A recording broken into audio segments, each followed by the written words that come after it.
Welcome Psych 364 students. This is my week 1 video to sort of get the week started as we begin this fall 2017 semester. Thanks again for taking the course. There are 13 students enrolled as we get started, and I am optimistic about what we can accomplish if we come together as a learning community.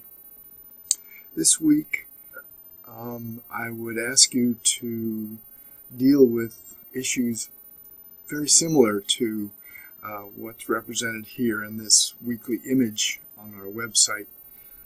The question of men's studies and the need for a Psychology of Men course.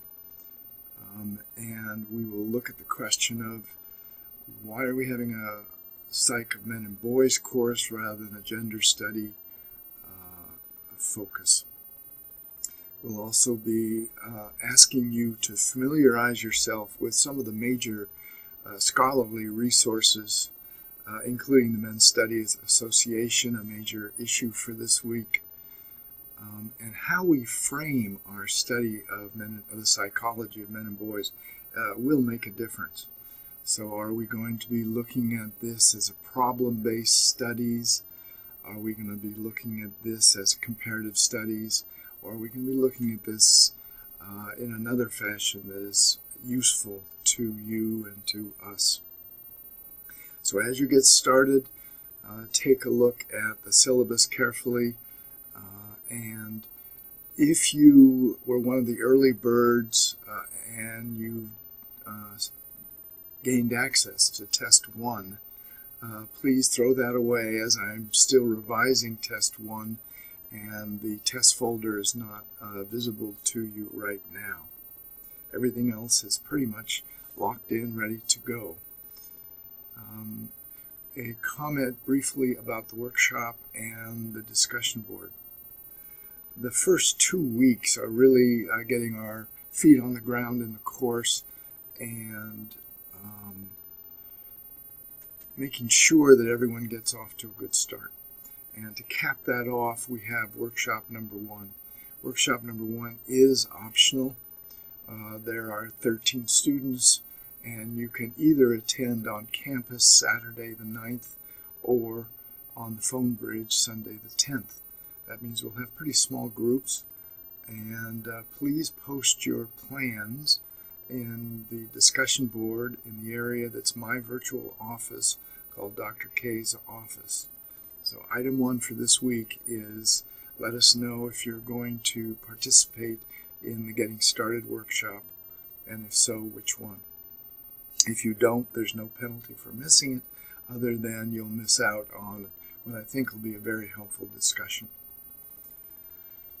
Secondly, you will begin reading, oddly enough, chapters 1 and I believe 16 in our course text. The reason for that is 16 circles back to the question of the priorities for a men's studies effort or investment in the modern era.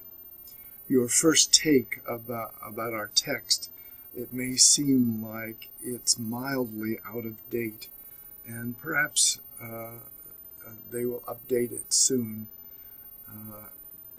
But be that as it may, chapter 16, looks at issues, more contemporary issues in the future of men's studies. So I think looking at both of those will allow you to think about where you might be focusing your efforts in the course as far as useful course projects. And we'll talk about the course projects, of course, at the workshop. So this week we're really looking at foundations, the emergence of men's studies as an area, the need for it, and we'll also be setting the stage for week number 2, which will be here very shortly, when we'll look at 3 big topics. And I'll let you look at the folder, the week 2 folder. But we will be, before the workshop, dealing with those 3 topics, which are pretty cornerstone to this course. So time permitting, you'll begin to take a look at second week's folder as well as the first week's folder. Okay, I think that's enough for now. With regards to these weekly videos, the whole point in doing them is they serve a useful purpose for you, so that if you can give me feedback on the kind of videos you want to get the most out of this course, that will be helpful, and I'll try to incorporate that in future weekly videos. So again, Dr. K's office, there's a trigger question there, and feedback about either the weekly videos or any other element of the course is more than welcome. It's helpful. All right, thanks again for getting your feet on the ground in this course. And if you have any question about staying with the course, by all means, talk to me before you make major decisions. I won't talk you out of anything. In fact, I'll support whatever decisions you're making. But I can, by virtue of just experience, perhaps share with you all of the options that students have as they firm up their schedule for the semester. Thanks for your attention, and look forward to meeting each of you. I might say finally that I know many of you, and I thank you for taking another course with me. So welcome back to those of you who've worked with me before. I think you have a pretty good idea of how I generally design courses in my philosophy of education.